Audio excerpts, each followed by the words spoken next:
Ladies and gentlemen, the next session, our keynote speech, will begin now. Let's welcome Dr. Kong Ji-Qing, Associate Professor from Steinhardt School of Culture, Education, and Human Development, to present a keynote speech on Toward Inclusive EMI Classrooms, Translanguaging, Equality, and Critical Global Competence.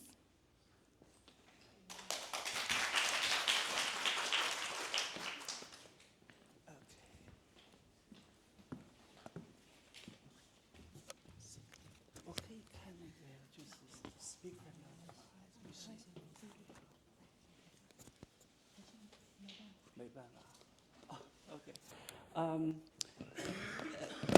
大家早安。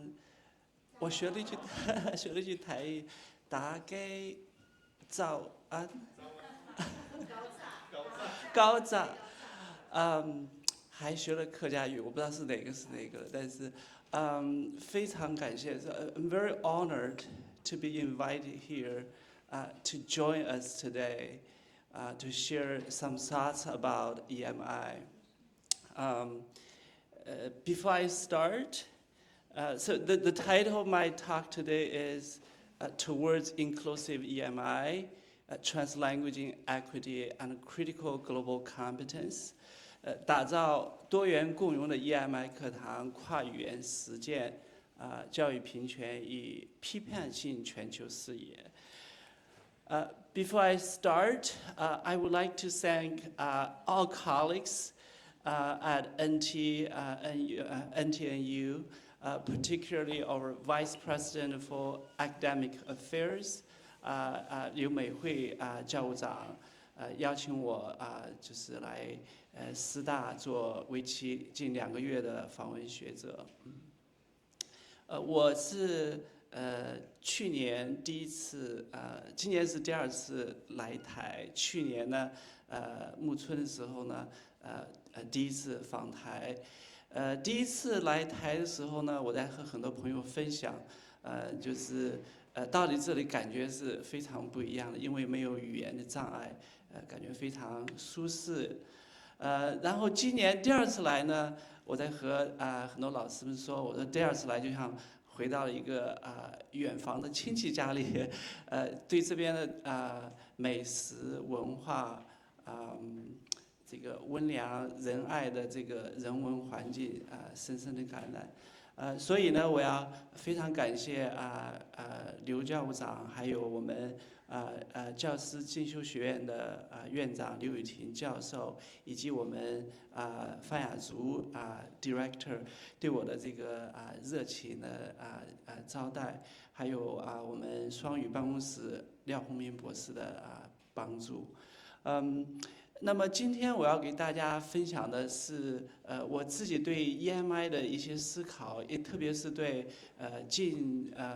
从去年开始到现在参与一些师大的 EMI 活动一些学习的体会的分享。所以大家是 EMI 的实践者和专家，如果有不对的地方，请大家扶正。Before I start, I would like to share my overall understanding of EMI. So we all know that EMI is defined as an educational approach that academic or disciplinary content are taught in a context where English is not the first language of the majority of the students. However, EMI can also be misleading because it can lead us to reduce EMI into simply a language problem. But we know it is much more complex than language. It actually is more deeply a pedagogical problem. This understanding of EMI is more than a language issue, is informed by the very thoughtful professional development model that conceptualized by Professor Liu, Professor Yu Ting Jiao, and Director Fan. So I learned from my interaction with them that they have a very thoughtful, multiple-layered professional development system, and particularly emphasis on developing instructors' language competency and their pedagogical competency. And these are supported by layered system, particularly with international collaborations for professional development. And this pushed me to think about, what does EMI require for instructors? And when instructor making pedagogical decisions, what are some of the key elements are involved? For me, I think there are at least 5 elements, and this is built on the conceptualization from NTNU's model. One is language knowledge. So we know that this is hugely about language, but another is about a pedagogical knowledge. So how are we going to use different pedagogical tools to teach the content while using a different language? And we all know that you are expert of disciplinary knowledge, right? Your field, what concept you're going to teach to students, have them understand. But at the center of this is the students. We make decisions about language, about pedagogy, about the content, all based on students' level, their interests, their identity. And this is all shaped by educational and social context. This is nothing new. But the reason I want to share with you the model today, because I'm going to focus on each of these, particular language, pedagogy, and the students, to think about what is a more expansive view of each of the elements would help us think about EMI. Again, this is nothing new. I know a lot of you are doing in your classroom. I talked to a couple of professors at NTNU, and their experiences in implement EMI, and this actually confirmed my understanding of this. So first I'm going to talk about the expansive view of English. So I would like to introduce 3 concepts: global Englishes, translanguaging, as Professor Liu mentioned earlier, and disciplinary literacy. And then I'm going to share with you pedagogy, particularly a model that I learned from a school system in New York City. They're not in higher education, they're in middle school. And this network of school called International Network Schools. And they're mainly for recent immigrant students who just got United States less than 4 years, and they have a very thoughtful pedagogical approach, like the professional model that NTNU has been doing. So they call hello models. I'm going to share with some of the key principles they're doing. And I think they're very much aligned with what a lot of colleagues are doing in your classroom. And then I'm going to talk about critical pedagogy, but particularly critical epistemology. Means that in addition to language, how we're going to, what we choose to teach, and the knowledge system we provide to students is also important in EMI. I will end the discussion talking about what does EMI push us to think about students in a more complex way. A big debate in EMI is that the hegemony of English would take away students' identity, that locally, their local cultural identity and linguistic identity. But what does identity mean for Taiwanese students? And what does identity mean for Taiwanese in general? As much more than a black and white and simplified understanding of identity. This EMI would push us to think about our identity in a more complex way. And I'm particularly going to talk about through this notion of critical global competence. So before I start, I want to talk a little bit about the social-political context of education. We live in a very uncertain time. On the one hand, a lot of countries and the governments are striving to make the world much better, right? So we know that UNESCO have put forward this global agenda for sustainable development. And in Taiwan, our Sensay also have this global, this sustainable development, 永续计划. Across all these goals, we see these are centered on addressing social inequality, whether it's gender, whether it's climate environment, economic development, or in terms of indigenous people's community. These are all both inside and outside Taiwan, locally and globally. But on the other hand, we're seeing the persistent inequality that human suffering is reaching unprecedented level. Right now, there's wars between Israel and Palestine, Ukraine and Russia, and conflicts, a lot of places, and persecutions. And we all know that the rise of authoritarianism and nationalistic aggressions are impact not only at the nation state level, but also our life, everyday level. So as you can see here, this is in the United States, the borders, people are being surrounded, kids are being caged at the border. These are kids. People are trying to flee their homeland for better life, but they die overseas in the desert on their track for dignity and life. Climate change, the war between Israel and Palestine, Ukraine war, and right now you all know that in the United States, the protest against the government deportation policies is becoming a very urgent issue. In Los Angeles, the protesters are confronted by the federal government's military forces. So we are also living in a very uncertain time. This has important implications for education and for EMI education too. So that's why I want to frame this in this bigger socio-political context. Before I start, I want to share a little bit about my view of language, particularly through my own educational trajectory as a learner and a researcher. And then I'm going to share a little bit about the rise of EMI in Asian country and going through the three main arguments I'm sharing with you today. So I grew up in China, in Wuhan, in Hubei province. And then right now I'm working in the United States, in New York University, in New York City, exciting city like Taipei.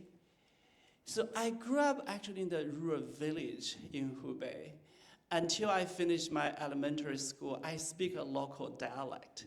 So when I was in elementary school, I go to school just on the 就是在我们那个庄子边上的一个小学里面读书。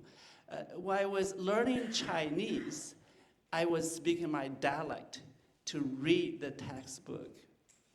So it was not until middle school, 国中我才开始用普通话。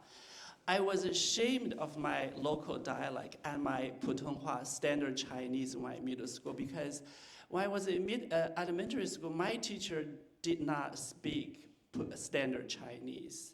And in Hubei, people like me struggle with pronounce 就是在这个卷舌音和平舌音。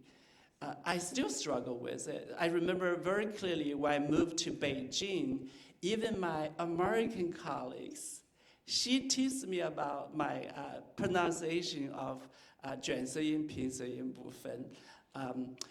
So then when I was in middle school, I had a very good English teacher, so I started to learn English. My grandpa also taught me English before I moved to middle school, so English grew on me. And in high school, I was the 课代表，我不知道台湾有没有，就是这个专门负责英语学科课代表。So in college, I majored in English, the foreign language. So I was trained as a foreign language teacher in middle school. I taught in middle school for 3 years after finishing my bachelor degree. Then I went back to college, finished my master's degree. and worked in Beijing in a textbook publishing house. So it used to be the only one textbook publisher in China that for writing middle school English textbook for Chinese students.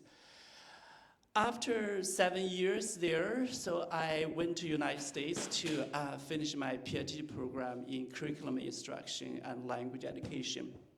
And now I teach at New York University. So all through my years, I have always been stuck with language. There's another thing I want to share with you, is the stigmatized of local dialect when I was of Chinese. 就是我后来去武汉读书的时候，我到了大学，我记得我那时候亲戚在武汉住，他说，哎，孔基你到这里来，不要说我们当地的话哦，那个当地的那个方言，因为我们那个当地的方言有点像荷兰话。So for 大家可能不太了解，在这个中国大陆的话呢，河南呢是stereotyped as backward because it's mainly an agriculture province. And in the 1950s and 1960s, when the country was suffered from Cultural Revolution, and there was also agricultural disasters, and a lot of people was considered as homeless. So it is considered a backward state. So now my research at New York has 3 areas. One, I look at how immigrant students in the United States learn language, but also negotiate identity as male students, as a racialized male students. And then my second area of research was connected with EMI to looking at how do we prepare we call linguistic responsive teachers for immigrant students in the United States. Because a lot of the students, when they went to the United States, particularly in middle school and high school, the kids have to learn subject content in a language it's not their first language. So this is what we call language and content integrated instruction. It's very similar to EMI.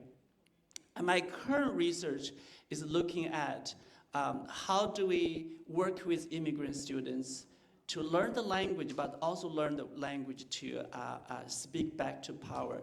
So I use one sentence to summarize my current research to say, traditionally we think about teaching language, teaching students how to speak, like speak as a communication per se. But my research right now to focus on teaching students how to speak up.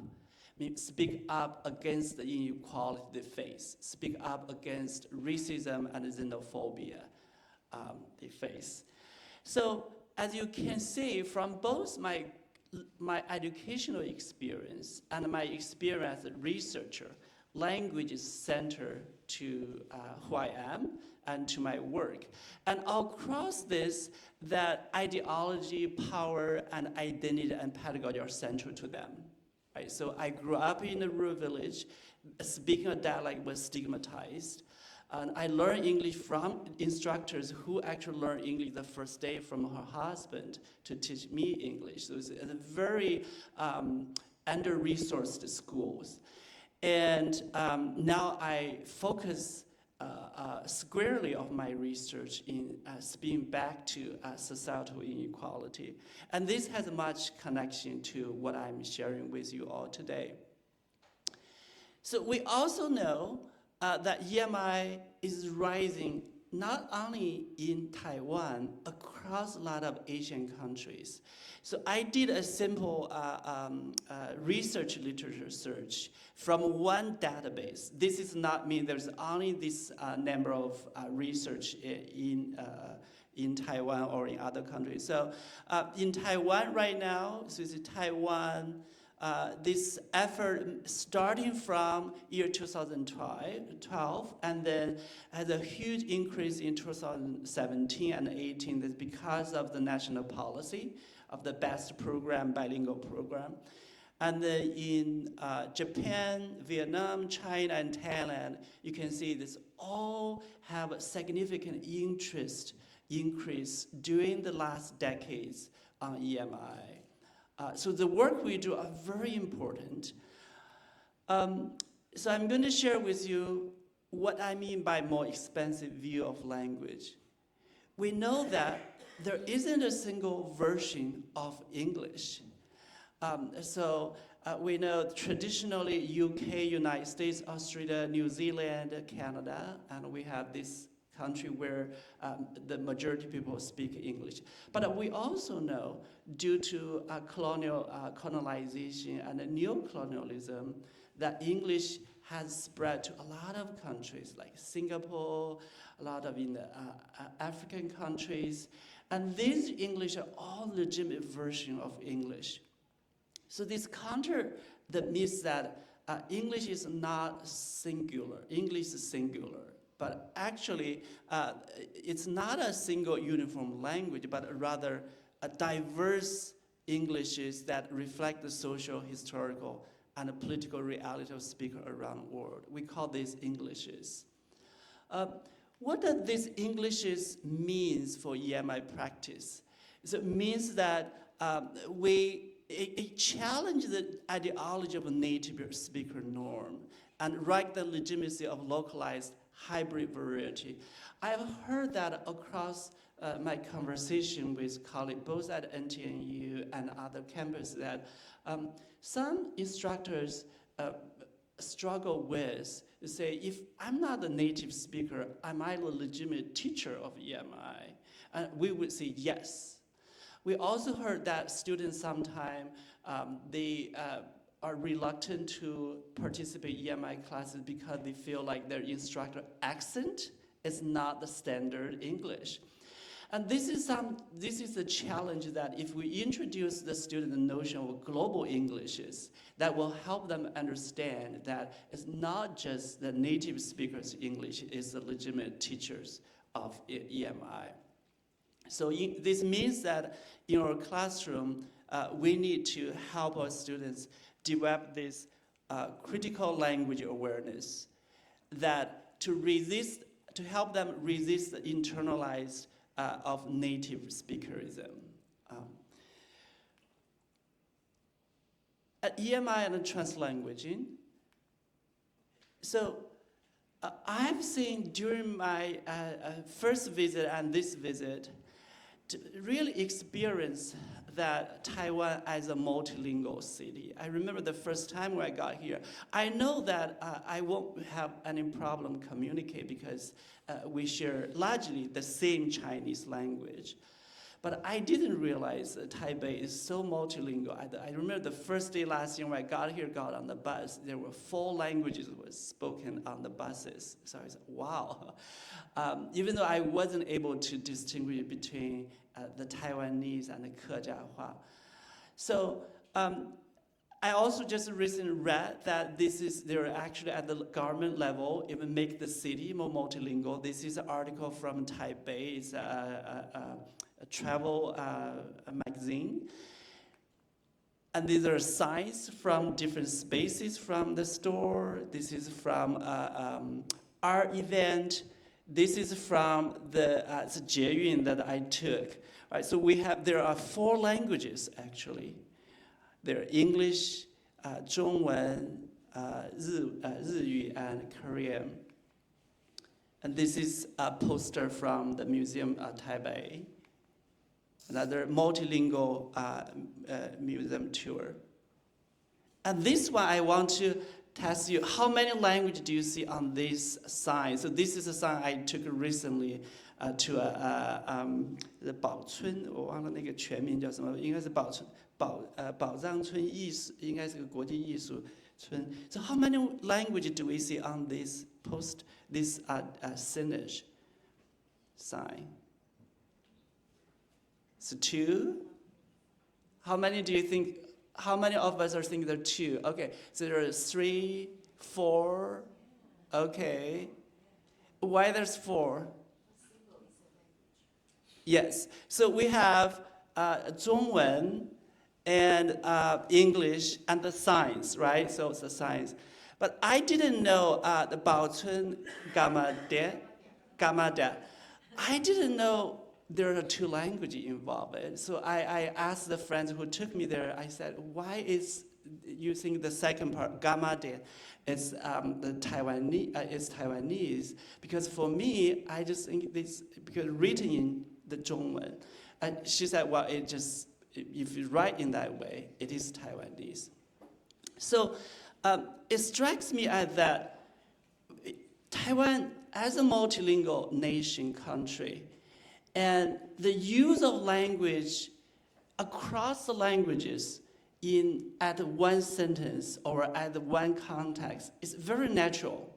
It's very natural. I took a morning walk and run in Da'an Park, Da'an Senli Gongyuan, and often I pay attention to what people say, and sometimes I can't understand the first sentence, and then they switch to Taiwanese. I couldn't understand.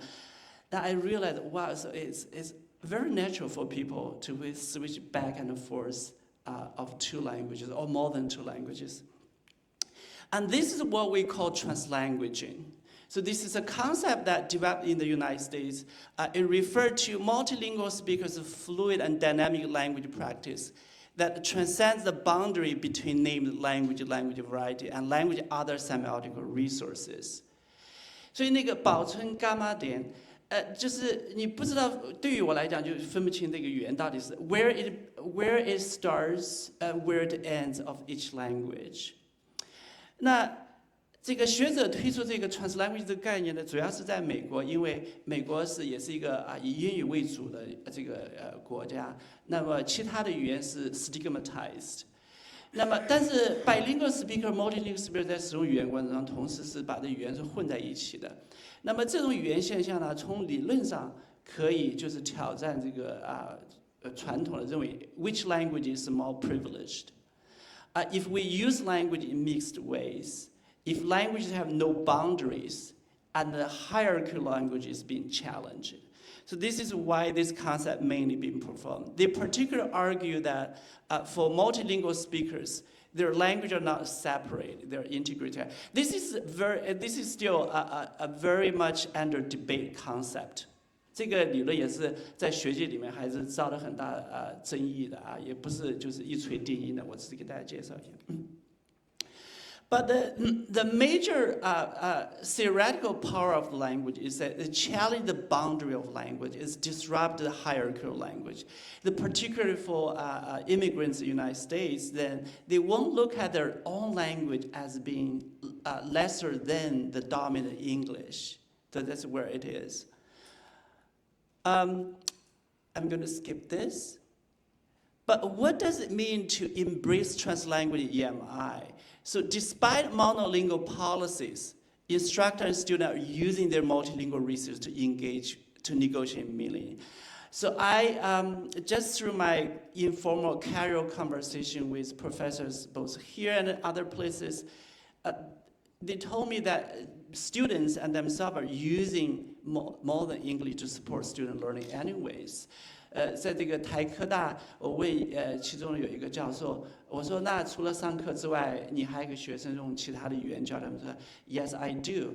他说他有时候会下课用这个 office hour 用中文给这个母语为中文的学生提供一些帮助。I was talking to another professor here at NTNU yesterday. He said in his courses he provides both readings in English and students their own language. He encourages students to find additional resources that are similarly to the readings in their own language to support them to learn. He said this is not just about language issue, it's also about perspective. Because a certain event, people from different languages talk about in different ways. 他教这个东南亚史。那你想，这更是肯定是需要用不同的语言来教，因为不同的语言在讲述同一个历史事件的时候，可能角度也不一样所以这更有必要。And in addition, our classroom multilingual, local student, international student, even though the majority of international are Chinese-speaking students, their Chinese can also be different too. 我们在台湾，我知道师大的这个国际生的数量大概招了超过10%，对不对？那么这个国际学生同时他要学英文和中文。那这一本身，我们这个课堂里面不仅仅是这个国际学生，还有当地的学生，当地学生还有不同语言背景，本来就是 multilingual 的，所以这个推广这个 Translanguaging 还是非常有必要的非常必要。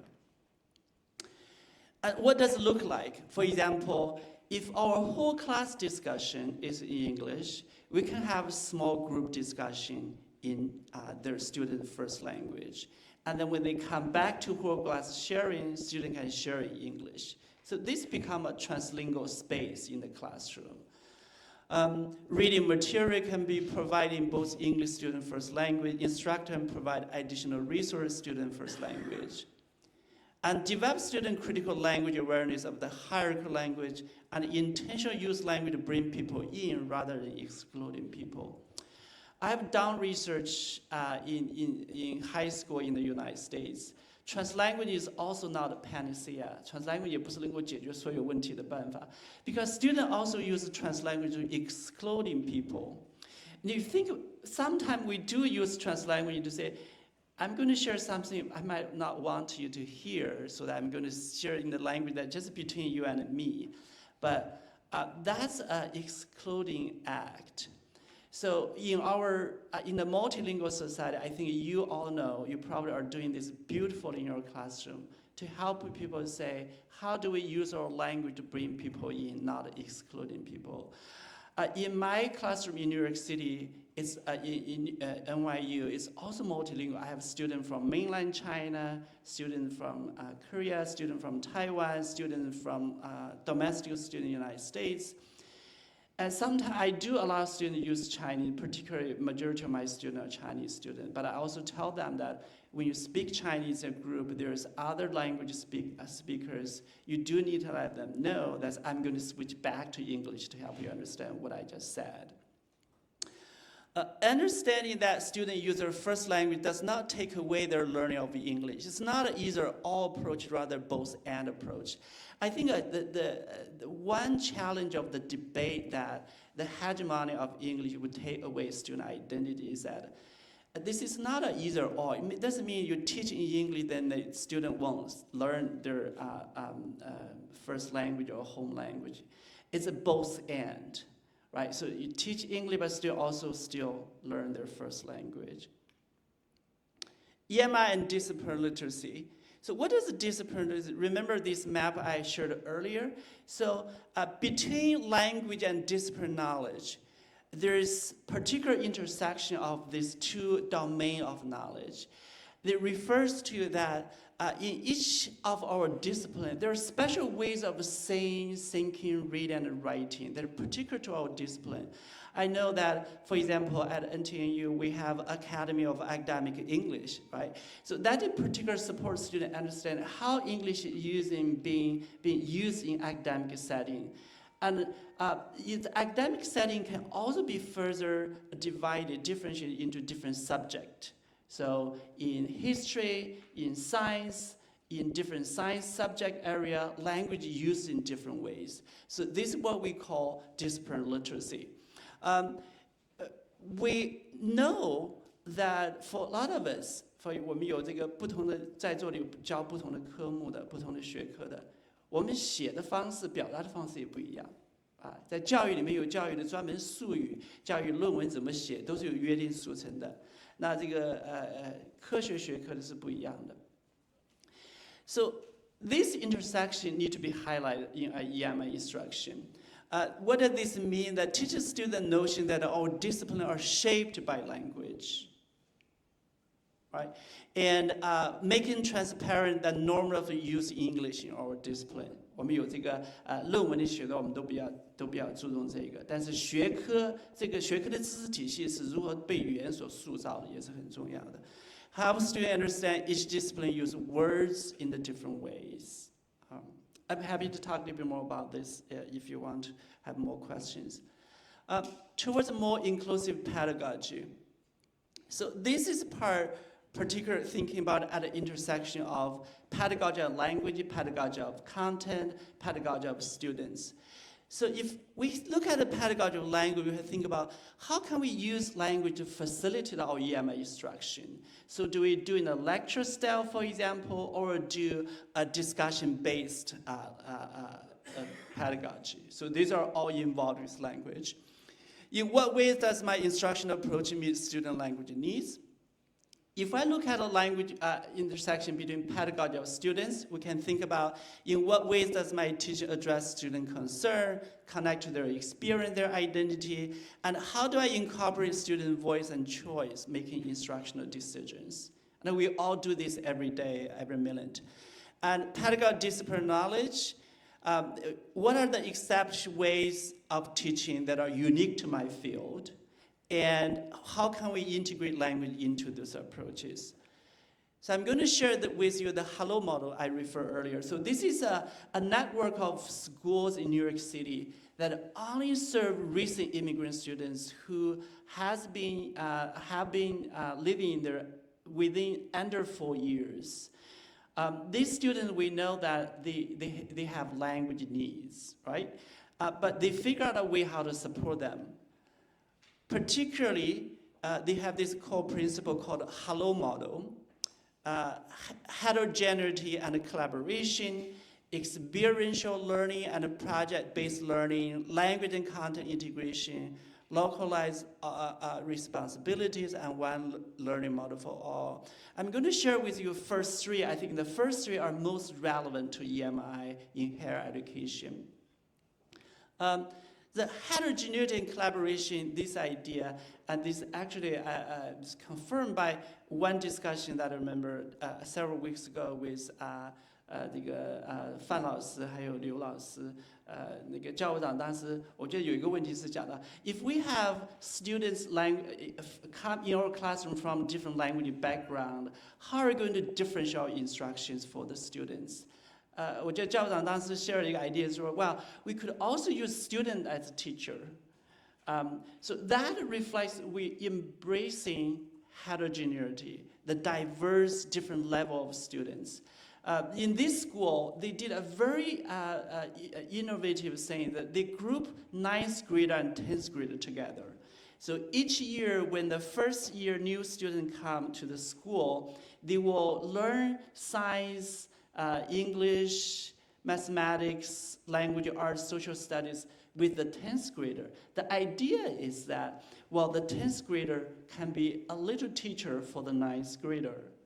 And when the 10th grader move on to 11th grade, the 9th grader will become 10th grader. They will become a teacher for their 9th grader classmates. This is more than an idea of student become a helper.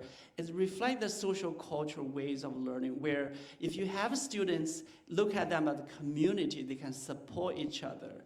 And this embracing the heterogeneity. And in addition to the great diversity, the students are from different language backgrounds. Students mainly speak Spanish, Chinese, different Chineses, and different Spanishes too, because we know from the Central American, Caribbean countries, Spanish are also different. So they become both teachers to each other and also learn from each other. Students do a lot of projects together. So this is connected to the second principle, experiential learning and project-based learning. I see that this is a lot in our classroom too, where students, instead of just attend lecture, you work on a project together, group project. In that school, they have students, for example, the mathematics, they have gave student project to say, if we want to restructure our gym, and what are some of the ways we can redo it? The student have to measure the gym, they have to propose their plans, so it's all based on project. Right now, I'm working with this group of students from this school project. I work with them. We're looking at how do their classmates experience racism and xenophobia. So we're developing a survey. So my research was also inspired by the teachers' project-based learning. Language and content integration. So in EMI, language usually is not the goal. But if we think about our best program, our Taiwan's bilingual policy, then language should be the EMI goal. So in this school, I hear a lot of, again, the teacher tell me that every teacher is a language teacher. So this would also invite us to say every professor is a language teacher. What does it mean? It means that we help students to pay attention to how language is used in our discipline and to the linguistic norm in our field, and at the same time develop their English competency. So in this school, they use this language and content integrated model. I'm going to talk about another important concern that I think hasn't been really surfaced in the discussion of EMI, is what we call critical epistemic lens and EMI. So one of the major debates is the language would take away student identity. But I think there's another very important issue we need to pay attention to, is the knowledge system. Is that when we design our syllabus, whose knowledge we are sharing with our students? Who do we cite? Which scholar do we cite? A lot of our disciplines are based on Western ways of thinking, Western knowledge system. This is what we call epistemological inequality. Because if we think that a lot of the idea from Western scholars and Western countries, then it's also devalue the knowledge produced locally and internal identity. I came across to this idea that, so I'm a language scholar.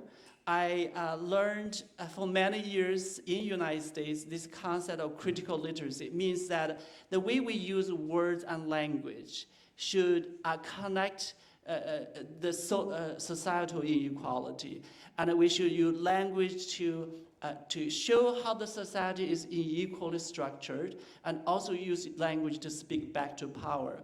So this is what we call critical literacy. And every time when I cite critical literacy, we cite one British scholar, Brian Street, from 1950s, 1970s. But then I recently, a couple of years ago, I just learned that, wow, this idea is not new. In China, for example, 大家可能知道这个鲁迅弃医从文，用文学来这个启发名字。This is called critical literacy. 杜甫这个很早写诗就写朱门酒肉臭这个文字很早就拿来challenge social inequality. In Taiwan, there are a lot of scholars talking about. I recently was reading a book talking about how indigenous people look at 就是这个汉人到台湾来对台湾的这个控制。Those are very much critical literacy.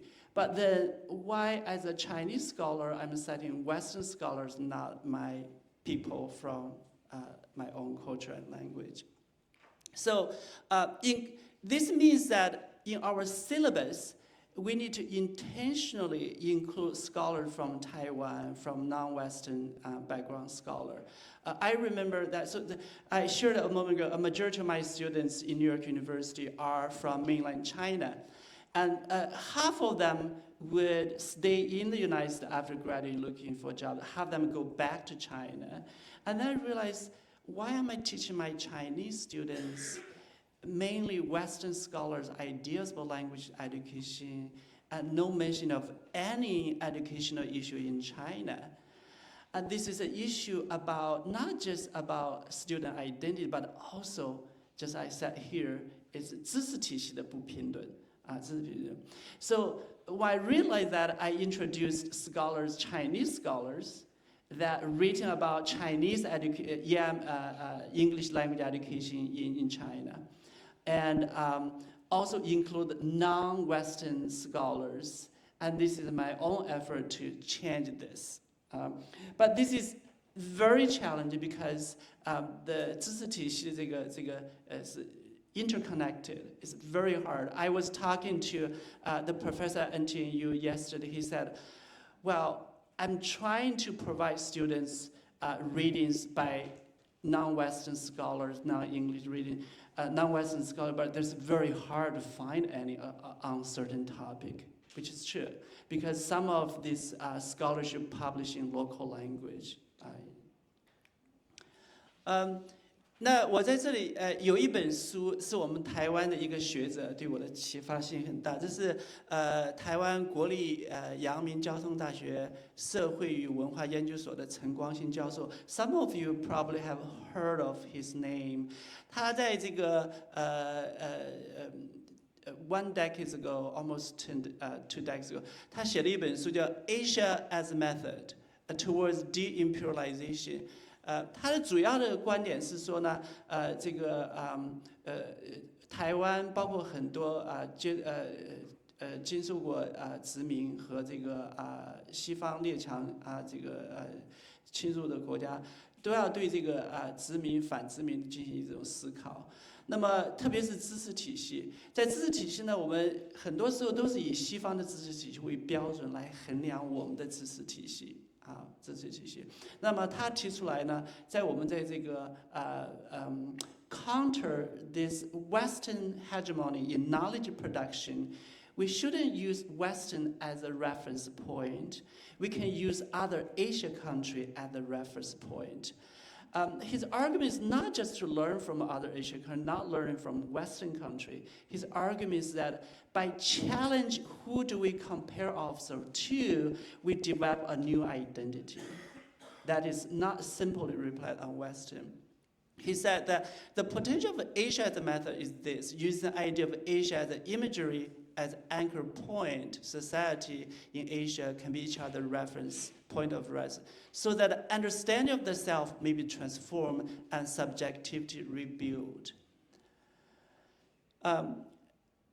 This is mainly about knowledge production system. How do we pay attention to this in our syllabus? Towards a more complex view of student identity. As I shared a moment ago, the student is at the center of instructional decision. 我们这个大纲里面选择什么样的 reading， 我们这个教育目标是什么？每一堂课我们该怎么样针对每个学生该选取什么样的语言、什么样的策略，都是根据这个学生来的。I'm mainly going to talk about the third one here. So, like I said, EMI instruction, if we look at, we mainly focus on its disciplinary outcome. Right? So 我们就是这个，比方说我们这个师大的物理系这个 EMI transformation 是非常成功的。昨天我和这个物理系的一个教授聊，他说，那我们就想看一看这个 EMI instruction 今年我们专门有一个非常perfect experimental setting， 他们有60个学生，30个学生是专门学 EMI 的，30个学生是 CMI 就 Chinese， 要 compare the learning goal, whether the students learn of the physics as a content would be impacted by the different language of instruction. Great. And also include their language learning goal. But I would encourage us also think about include the third goal is global competency. 在我们这个台湾教育部里面，这个施政方针里面，我看了一下，应该是从这个应该是我忘了是哪一年开始实行这个双语政策。施政方针明确提到要培养台湾学生的这个国际观，对吧？国际视野就是 global competency. Global competency is about identity. It's about who students think are. 这是UNESCO 就是联合国教科文组织的对 global competency definition. The global competency is a multi-dimensional capacity, including student examining local global issues, understanding different perspective or views, interact successfully, respect with each other, and take responsible action towards sustainability and collective well-being. I would like to encourage you to think about, take a critical turn on this. This is great, but as I shared a moment ago, we live in an uncertain time. Inequalities impact both domestically in Taiwan, but also beyond Taiwan. And this encourages us to develop students critical global competence, emphasize critical global analysis of global system, like why there are countries that would always want to launch war on other countries, and why there's big countries trying to threaten small countries. And then focus on social justice and political issues, focus on solidarity resistance, center marginalized voice and knowledge. A big discussion is missing EMI is how do we pay attention to indigenous voices in this conversation, and promote ethical reflexive active engagement. 那我在这个结束之前，我想 share 几个我最近的这个讨论，就是昨天我以为我说这个问这个有一个老师，我说那台湾的新移民政策会不会台湾社会带来冲击？我说你个人怎么看？我知道台湾现在每年大概应该是有这个将近3万人的，或者是这个留学生，然后就也要吸纳一部分的学生在这个台湾工作。他说我不会担心，台湾本身就是一个多元社会。那也作为这个 qualitative researcher， 我问他那你就是多元对你来说什么意思？他说历史上我们和周边国家的文化一直就是多种程度的融合，不管是荷西时代、郑成功、日本还是美国，这影响始终影响着台湾成为一个多元的社会。我说对于包括这个原住民。那另外一个老师，他就是从小是在印度尼西亚长大，然后就搬到了美国去读书，然后又回到台湾来教书。我们在聊到语言，他会说好几种语言。我说你怎么看待你自己的 linguistic identity？ 他说我个人的语言使用是随着对象而变化的。实际上和你交谈中，我一直压抑着没有使用台语，就是更显示就是说我们这个语言就是这个在随时这个交换。然后呢也是这个 multiple identity。他说为什么？我说为什么？他说因为大家很自然用台语，在我家里我用台语，和我爸爸会夹杂着英文，因为他爸爸懂英文。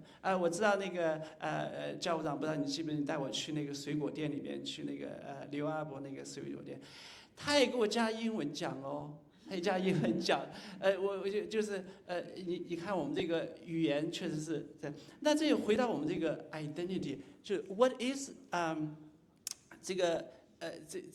这个语言对我们的用这个 identity 就是 what is Taiwanese? There isn't a single version of Taiwanese. There isn't Taiwanese who is just speaking 汉语或 Chinese. 所以我最近呢，在这个师大来就是如饥似渴的学习，我拍了很多的我们的 poster。你看这些 poster， 它的议题都不仅仅是这个简单的一个议题，都是关于社会不平等的。这是这个歧视。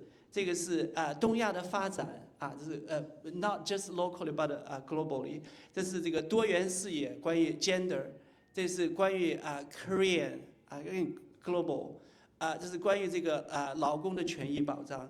这是这个对人的关怀这是台语那这些问题就回到我刚才讲的 ，These are students are looking the world critically, and they are looking both internal and globally. 我最后想结束用是这个我应该回来，怎么样回来？帮我一下，对，前面一个，再前面一个。上面对，这有2个slide，就是鼎泰丰，我住的那个酒店旁边离鼎泰丰很近，就是信义新生路口。一个左边的是我们这个台湾的信义新生路口的鼎泰丰，右边这大家知道是哪里的？是 New York Times Square 的就是我们台湾呢是 global 的，不仅仅包括这个 chips 不仅是这个半导体产业，包括这个文化，包括这个餐饮行业。那么大家知道这个鼎泰丰旁边还有一家它的邻居是什么？就是信义新生路口的鼎泰丰旁边，餐厅旁边，对不对？那高级是个餐厅，是这边，旁边还有一家，有一个我们叫庙，对不对？佛堂。So what I want to share is that in Taiwan, our identity is so complex. And there are so much strengths of Taiwan, and the culture, the values can be shared globally. I was so struck by， 就是说在我们那个骑楼底下还有这个庙，就是大家很多人就从旁边走就会停下来拜拜，This identity is deeply rooted in culture and religion, and in the ways of being our daily life that could be promoted through English. 我昨天在和那个教授聊，他说语言是一个禁锢，如果你单只了解一种语言 ，your perspective is being constrained by that particular language. 那我会 add on to 他的这个思维说 ，if we use a different language, we can also use language to disrupt the knowledge system that language produce. Like we can use English to share the values of Taiwanese, that to help Western people to see a different ways of being. 但我觉得宗教在台湾这个 identity 里面受到很大的一个影响。This could change the world through non-Western ways, how we can live peacefully with each other. But I also want to say, let's make language and EMI fun. This is so fun. 这是我前天晚上从这个师大办公室走拍了一个照片，这个学生有这个毕业快乐的这个照片，很美很漂亮啊。然后我昨天下午从这边走，又看到这个。So our students and we too are using language in critical ways and also creative ways. So I hope that this rambling， 我希望我这个就是啰啰嗦嗦讲了这么多，能够给大家有一些借鉴作用。I know I'm over time, but my contact information is here, and if you would like to chat more about any of this, I'm happy to share. 再次谢谢这个师大的教务长刘老师，这个院长雨婷老师，还有范老师对我的这个资助，热情的接待。再次感谢大家听我啰啰嗦嗦讲这么多Thank you, thank you for the work you do.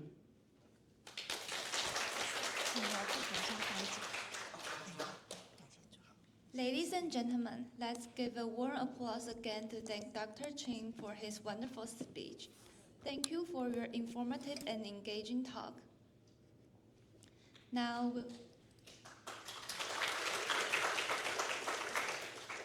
we would like to present a certificate to Dr. Ching to appreciate his valuable contribution.